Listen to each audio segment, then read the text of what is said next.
So students, we were studying that अगर blood group A है means उसके surface पे एंटीजन ए है, जो एंटीजन होगा उसका अपोजिट एंटीबॉडी उसके प्लाज्मा में होगा। Are you getting me that? क्यों? क्योंकि ये है एंटीजन बी और ये है एंटीबॉडी बी, राइट? अगर सेम एंटीजन यहां पे होगा, आर यू गेटिंग दैट? अगर एंटीजन बी है और एंटीबॉडी भी बी होगा तो they will get locked into a manner of lock and key structure and the antibody will destroy the antigen. समझ में आ रहा है? This is the natural tendency of every antibody.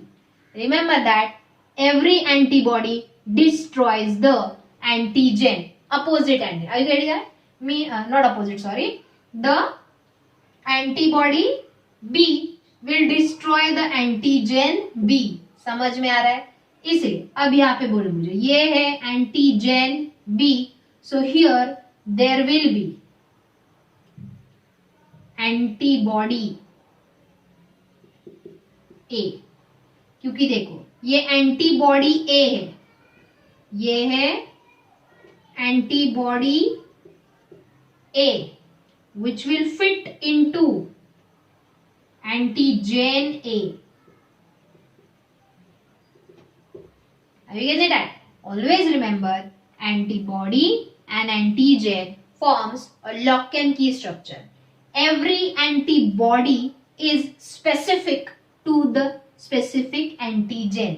मतलब एंटीबॉडी ए एंटीजन ए के साथ ही lock होगा, एंटीबॉडी बी एंटीजन बी के साथ ही लॉक होगा। So they are highly specific to each other. समझे? Never the antibody B will lock with antigen A. समझ में आ रहा है? Okay, so we will write this in the form of table. उससे पहले when there is antigen A, there will be antibody B in the plasma. When there is antigen B on the surface of RBC, there will be anti-A antibody in the plasma. Now tell me here, यहाँ पे antigen A भी है और antigen B भी है. That is why there will be no antibodies in the plasma of the person having blood group AB. Are you getting that? फिलहाल ये positive negative भूल जाओ। Are you getting that? When there will be both the antigens on the surface of RBC, there will be neither antibody A will be here and antibody B will. दोनों भी नहीं होंगे, antibody A भी नहीं होगा, antibody B भी नहीं होगा। क्यों? क्योंकि अगर एंटीबॉडी B होगा तो वो जाके ये एंटीबॉडी A है, ये एंटीबॉडी B है। Getting that? अगर एंटीबॉडी B होगा तो ये एंटीजन बी के साथ लॉक हो जाएगा एंड उसको डिस्ट्रॉय करेगा। अगर एंटीबॉडी ए होगा तो वो एंटीजन ए के साथ लॉक होगा और उसको डिस्ट्रॉय करेगा। Hence in the blood group of the person A B there will be no antibodies in the plasma. What will be in O blood group? Forget about this D antigen. D antigen के लिए naturally, listen to me carefully, D antigen के लिए naturally कोई भी antibodies plasma में नहीं होता। Naturally कोई भी एंटीबॉडी प्लाज्मा में नहीं होता। क्यों? इसका रीजन थोड़ा बाद में पता चलेगा। ओके, अब यहाँ पे इसके सरफेस पे ना एंटीजन ए है ना एंटीजन बी है, इसलिए यहाँ पे both the antibodies will be there. Here there will be both antibodies, that will be antibody, you can see here antibody B भी होगा and antibody A भी होगा। समझे? Let me write this in the tabular form और अच्छे से समझ में आएगा। हम एक टेबल ही बनाते हैं इसका। And as I said, अब यहाँ पे देखो ये A पॉजिटिव है, इसके ऊपर एंटीजन A है, इसलिए इसके प्लाज्मा में एंटीबॉडी B है, ताकि ये दोनों लॉक ना हो। ये एंटीजन A है, ये एंटीबॉडी B है। They are not specific, means they are different. Are you getting that?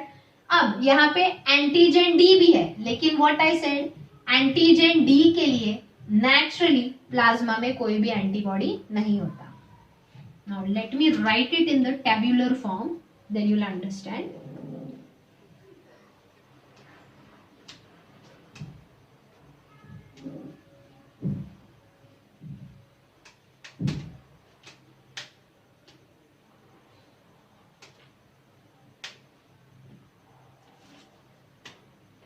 सबसे पहले कॉलम में हम लिखेंगे ब्लड ग्रुप कौन सा है।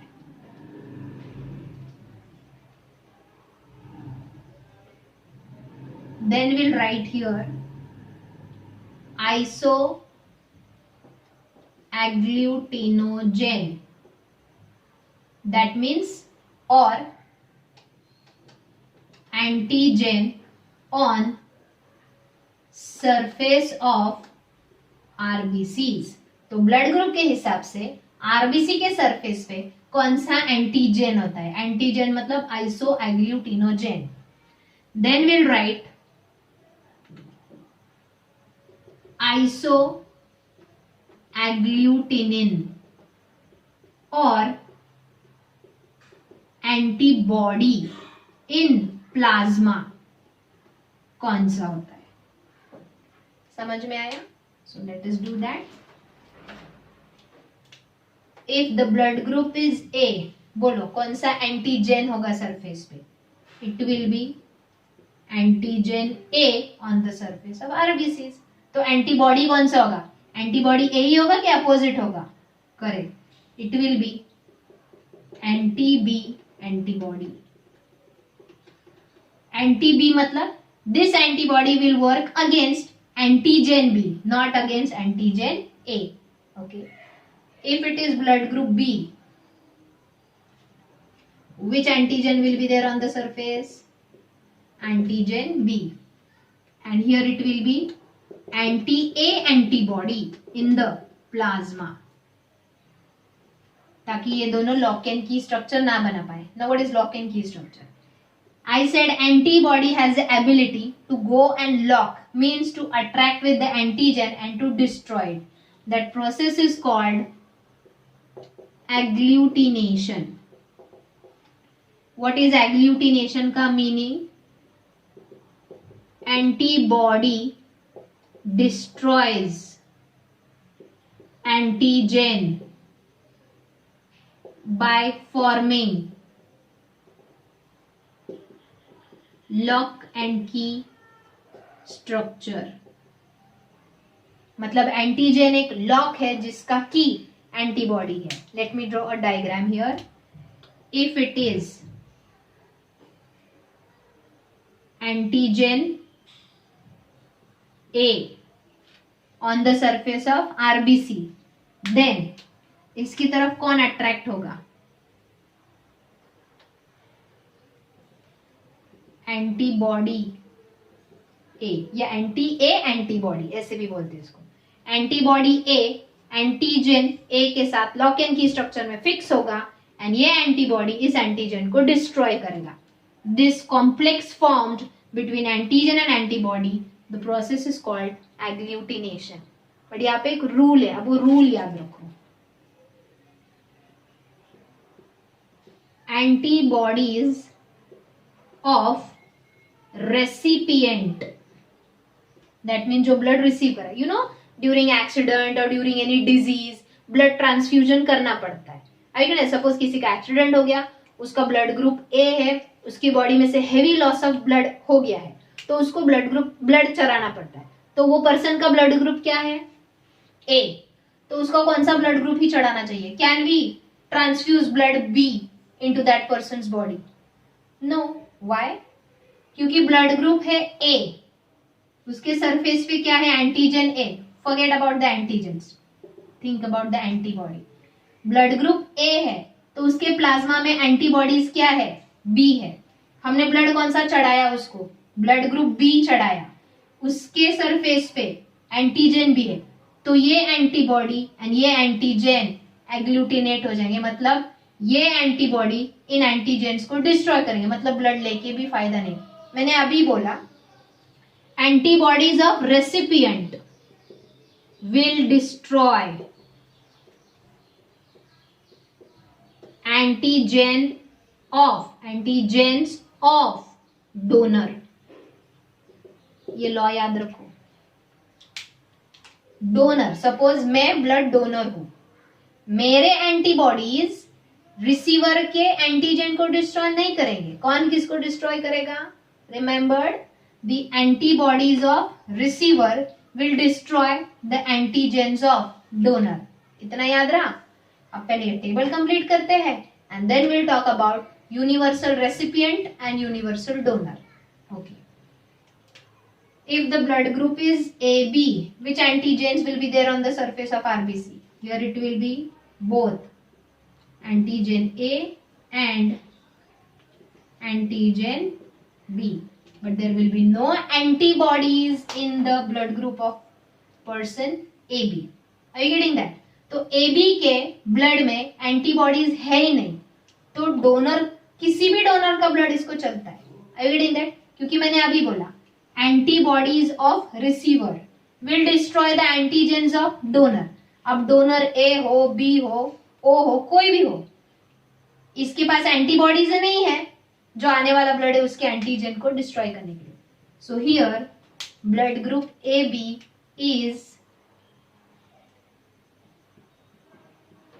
Universal recipient, but A B में भी ए बी नेगेटिव इज, यहाँ पे नहीं लिखती हूं मैं, A B negative is universal recipient. Why not A B positive? उसका थोड़ा रीजन बताती हूँ मैं। अब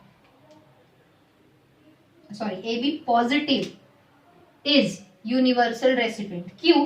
थोड़ा बाद में अभी समझेगा, क्योंकि पॉजिटिव मतलब यहाँ पे एंटीजन डी का भी रोल है। उससे पहले if the blood group is O, there will be no antigens on the surface of this blood group and there will be anti-A antibody as well as anti-B antibody. Both will be there in the plasma, right? लेकिन ये अगर donor है, क्या है? Donor, तो इसके RBC के surface पे एंटीजेंस है ही नहीं। आई सेड रिसीवर जो होता है, कौन? रिसीवर, उसके एंटीबॉडीज डोनर के एंटीजेंस को डिस्ट्रॉय। इसके पास एंटीजेंस ही नहीं है तो इसका ब्लड किसी को भी चलेगा। Are you getting that? So it is a universal donor, but O negative is universal donor. Why not O positive? मैं अभी बताती हूँ इसके बाद। ये रूल याद रखो, क्या है? Antibodies of recipient will destroy the antigens of donors blood group. समझे? ओके, ऐसे क्यों? क्योंकि जब डोनर ब्लड डोनेट करता है तो उसके प्लाज्मा से ऑलरेडी एंटीबॉडीज आर सेपरेटेड, उसके प्लाज्मा से ऑलरेडी एंटीबॉडीज आर सेपरेटेड, इसलिए वो रिसीवर की बॉडी में, किसी और की बॉडी में जाके वो जो एंटीबॉडीज है उनके एंटीजेंस को डिस्ट्रॉय नहीं कर पाएंगे। But is it easy to remove the antibodies from the donor's blood? Suppose मैं डोनर हूं, मैंने 1 यूनिट ब्लड डोनेट किया, 1 यूनिट मतलब एक पैक ब्लड डोनेट किया, तो मेरा ब्लड जब मेरी बॉडी में से निकाला, कम अमाउंट है, उसमें से एंटीबॉडीज सेपरेट करना is very easy task. But if I am a receiver, मतलब मुझे किसी और का ब्लड चढ़ाना है, तो इज इट पॉसिबल मेरे पूरे ब्लड में जितने भी एंटीबॉडीज उसको निकाल दें? Not possible. समझ में आ रहा है? इसीलिए antibodies of recipient will destroy the antigens of donor blood group. Got that? अब why A B positive is universal recipient and why A B O negative is universal donor, उसका reason बता दें। उससे पहले मैं स्लाइड्स भेजने वाली हूँ, पीपीटी भेजने वाली हूँ ये लेसन के, बट उसमें ये सब नहीं है, तो please write it down. Okay, अब हम पढ़ेंगे एक इंटरेस्टिंग फैक्ट जिससे तुमको समझेगा why A B positive is universal recipient and why O negative is universal donor. Why not A B negative and why not O positive here?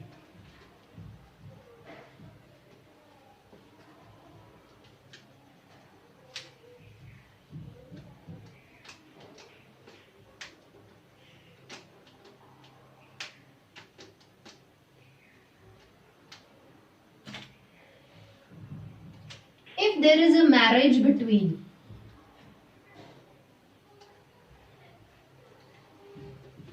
positive blood group person and negative blood group person, if there is a marriage between, suppose ये है male with a positive blood group और ये है female with any other negative blood group. It can be same negative blood group or it can be any other negative. यहाँ पे matter करता है blood group positive है कि negative है. यहाँ पे ये मैटर नहीं करता मदर एंड फादर में ए है, बी है, ओ है, ए बी वॉट एवर. यहाँ पे मैटर करता है positive blood group and negative. But blood group positive है मतलब इनके ब्लड में एंटीजन डी भी है, आरबीसी के सरफेस पे एंटीजन डी है, and which we said that is a dominant gene. जो जीन एंटीजन डी प्रोड्यूस करता है वो डोमिनेंट है. मतलब जब इन दोनों का बेबी प्रोड्यूस होगा, definitely the blood group of child will be positive only. अब ये डिपेंड करता है ए पॉजिटिव होगा कि बी पॉजिटिव होगा, वट एवर, थोड़ा बाद में. लेकिन ब्लड ग्रुप क्या होगा? पॉजिटिव होगा.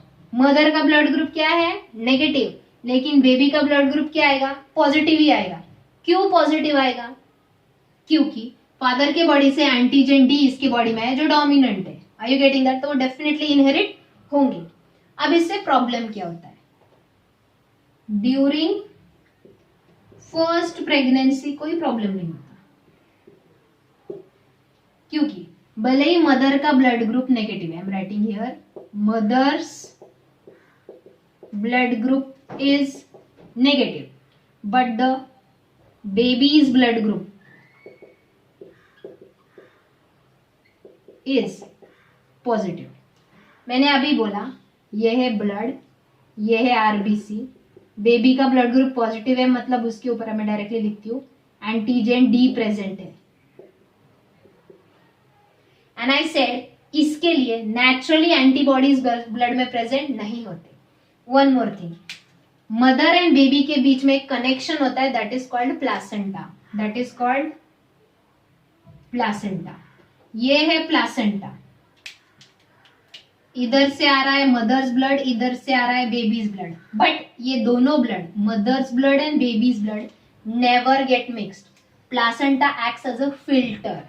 मदर का ब्लड यहां तक पहुंचा लेकिन ये ब्लड आगे नहीं जाएगा, बेबी के ब्लड में मिक्स नहीं होगा. Eight the same time baby का ब्लड प्लासेंटा तक आया है लेकिन ये मदर के ब्लड में मिक्स नहीं होगा, क्योंकि प्लासेंटा ब्लड में से सिर्फ यूजफुल मटेरियल एब्जॉर्ब करके बेबी को देता है. At the same time placenta baby के ब्लड के वेस्ट मटेरियल एब्जॉर्ब करके मदर के ब्लड में ट्रांसपोर्ट करता है. समझ में आ रहा है? So mother's blood and fetus, fetus means baby's blood, never gets mixed. तो अगर मिक्स होता तो क्या होता? बेबी पॉजिटिव है, ओके, पॉजिटिव है मतलब इसके अंदर एंटीजन डी है, एंटीजन डी है. अब जब ये नेगेटिव ब्लड ग्रुप वाले मदर के ब्लड में जाएगा तो induced antibodies will produce. I said induced. Naturally antigen D के लिए ब्लड में एंटीबॉडीज नहीं होते, लेकिन मदर क्या है? नेगेटिव. उसके बॉडी में एंटीजन डी नहीं है. तो जैसे ही बेबी के ब्लड से मदर के ब्लड में एंटीजन डी आया, it will be a foreign particle for our blood cell. जब भी कोई फॉरेनर मटेरियल हमारे ब्लड में आता है, हमारे डब्ल्यूबीसीज इमीडिएटली एंटीबॉडी प्रोड्यूस करते. अब जब ब्लड बेबी का पॉजिटिव ब्लड मदर के ब्लड में आया तो इधर ये फॉरेन पार्टिकल होने की वजह से मदर की बॉडी में दैट इज ब्लड में anti D antibodies will be produced. But ये होगा ही नहीं, क्योंकि baby's blood and mother's blood never gets mixed because of a filter in between, that is placenta. And I have written during first pregnancy ये problem नहीं है, second pregnancy के वक्त ये प्रॉब्लम है. क्या? पहले प्रेगनेंसी में अगर बच्चा पॉजिटिव है, mother is negative only, right? तो ड्यूरिंग द 9 months कुछ प्रॉब्लम नहीं होता. But at the time of birth placenta breaks. इसीलिए बेबी का थोड़ा सा ब्लड मदर के ब्लड में मिक्स होता है, स्लाइटली, क्योंकि जब बर्थ होने का टाइम होता है, जैसे ही बेबी ने बर्थ लिया, वजाइना में से बाहर आ गया, at that time placenta break होके थोड़ा सा ब्लड मिक्स होता है. मींस मदर की बॉडी में बेबी का पॉजिटिव ब्लड आ गया. अब मदर की बॉडी में क्या प्रोड्यूस होंगे? एंटी डी एंटीबॉडीज प्रोड्यूस होंगे. Are you getting that? लेकिन इसका बर्थ तो हो चुका है. अब ये एंटी डी एंटीबॉडीज इसके ब्लड के एंटीजन डी को डिस्ट्रॉय नहीं कर पाएंगे क्योंकि it has taken birth and has gone out, but mother की बॉडी में एंटी डी एंटीबॉडीज तैयार हो चुकी है जो मदर को कुछ हार्म नहीं करेंगे क्योंकि मदर नेगेटिव है, मतलब उसके अंदर एंटीजन डी है ही नहीं। बट अब सेकेंड प्रेगनेंसी के वक्त ये एंटी डी एंटीबॉडीज परमानेंटली रहते हैं, राइट। सेकेंड प्रेगनेंसी के वक्त वापस अगर बच्चा पॉजिटिव है, ऑब्वियसली पॉजिटिव ही होगा क्योंकि मदर नेगेटिव है, वो रिसेसिव कैरेक्टर है, लेकिन फादर पॉजिटिव है तो again second time child will be positive blood group only, dominant character. अब ये जो बेबी जब मदर के बॉडी में ग्रो होगा तो मदर के ब्लड में ऑलरेडी एंटी डी एंटीबॉडीज तैयार हो चुके हैं जो एंटीबॉडीज प्लासेंटा क्रॉस करके जाते हैं। यहाँ पे भले ही ब्लड मिक्स नहीं हो रहा है लेकिन मदर के anti D antibodies placenta cross करके ये बेबी में जाएंगे and the child will get aborted naturally। मतलब ऐसे केसेस में सेकेंड प्रेगनेंसी में वो मदर 9 मंथ प्रेगनेंसी के कंप्लीट ही नहीं कर पाती क्योंकि 2 मंथ्स 3 मंथ्स के बाद जैसे ही बेबी के बॉडी में ये एंटीबॉडीज पहुंच गए, एंटी डी एंटीबॉडीज, वो बेबी के ब्लड के एंटीजेंस को डी को डिस्ट्रॉय करना स्टार्ट करते हैं जिससे बेबी के आरबीसीज डेड हो जाते and the child ultimately dies. समझ में आ रहा है? But we can prevent this problem. Again I said we can prevent this problem. मैंने क्या बोला? ड्यूरिंग फर्स्ट प्रेगनेंसी जब पहला बच्चा बर्थ लेता है, पार्चुरेशन विच इज कॉल्ड, जब पहला बच्चा बर्थ लेता है तब उसका थोड़ा सा ब्लड मदर के ब्लड में मिक्स होता है जिसकी वजह से मदर के ब्लड में एंटी डी एंटीबॉडीज प्रोड्यूस होते हैं, but it takes 24 hours to produce anti D antibodies in the mother's body. समझे? इसीलिए during pregnancy mother and father दोनों का ब्लड ग्रुप डॉक्टर पूछते हैं। अगर ये कंडीशन है, you getting that, father is positive and mother is negative, ये ज्यादा मैटर करता है। मदर नेगेटिव क्योंकि उसकी बॉडी में पॉजिटिव वाला बच्चा पलने वाला है। अब अगर ऐसी कंडीशन है तो जैसे ही फर्स्ट टाइम डिलीवरी हो जाती है, फर्स्ट बेबी के बाद डिलीवरी हो जाती है, immediately after the delivery mother is given one injection. Mother is given one injection, that injection is called RhoGAM D. What it is called? RhoGAM D. ये injection की वजह से मदर के ब्लड में भले ही बेबी का पॉजिटिव ब्लड मिक्स हो गया हो, ये एंटी डी एंटीबॉडीज तैयार नहीं होते। It is called RhoGAM D और simply it is called rho D also. क्योंकि एंटी डी एंटीबॉडीज तैयार होने के लिए कितना टाइम लगता है? 24 आवर्स। लेकिन उसके पहले ही अगर ये इंजेक्शन मदर को दिया immediately after the first delivery, RhoGAM D देने की वजह से एंटी डी एंटीबॉडीज तैयार ही नहीं होते। समझे? Are you getting that? अब अगर ये इंजेक्शन नहीं दिया, many couples are uneducated or illiterate, are not much aware about these things, right? Problem क्या होता है फिर? सेकेंड प्रेगनेंसी के वक्त एज आई टोल्ड यू, ये जो anti D antibodies already mother की बॉडी में तैयार है, ये बेबी के आरबीसीज को डिस्ट्रॉय करेंगे। That is called, that condition is called HDN, hemolytic disorder in newborn। Newborn मतलब ये जो सेकेंड बेबी पैदा होने वाला है उसमें हीमोलाइटिक डिसऑर्डर होता है, मतलब उसके आरबीसीज लार्ज नंबर पे डिस्ट्रॉय होते हैं। समटाइम्स 9 मंथ तक ये सर्वाइव भी करता है बेबी, क्योंकि eight the time of birth, eight the time of delivery mother का ब्लड वापस थोड़ा चाइल्ड के ब्लड में मिक्स होगा और उसके आरबीसीज डिस्ट्रॉय होना शुरू होंगे। So haemolytic means large number destruction of RBCs. अब बेबी के बॉडी के आरबीसीज डिस्ट्रॉय हो रहे, इसलिए बेबी का liver, spleen and bone marrow, ये जो लॉस्ट आरबीसीज है जो ऑलरेडी डिस्ट्रॉय हो चुके हैं, उनको कॉम्पनसेट करने के लिए और ज्यादा आरबीसीज प्रोड्यूस करेंगे, और ज्यादा आरबीसीज प्रोड्यूस करेंगे। That is called erythroblastosis fetalis। Means in the fetus, erythroblasts, that is RBCs, are produced in a much huge number। लेकिन जितने भी RBCs प्रोड्यूस हो रहे वापस एंटी डी एंटीबॉडी की वजह से डिस्ट्रॉय होंगे। दैट विल रिजल्ट इन, हमने पढ़ा है जब RBCs डिस्ट्रॉय होते हैं लीवर में बिलीरुबिन एंड बिलीवर्डिन, ये पिगमेंट्स तैयार होते हैं due to destroy. Mainly bilirubin level वो बेबी के ब्लड में इंक्रीज होगा। जितने ज्यादा आरबीसीज वो और प्रोड्यूस करेगा उतने ज्यादा आरबीसीज और डिस्ट्रॉय होंगे due to anti D antibody. Bilirubin level blood का बढ़ेगा, दैट इज कॉल्ड जॉन्डिस। पीलिया, काविड़ जिसको बोलते हैं न्यूबॉर्न बेबीज का, समझे। And the baby will also suffer anaemia, भले ही नए आरबीसीज बन रहे लेकिन वो डिस्ट्रॉय भी हो रहे।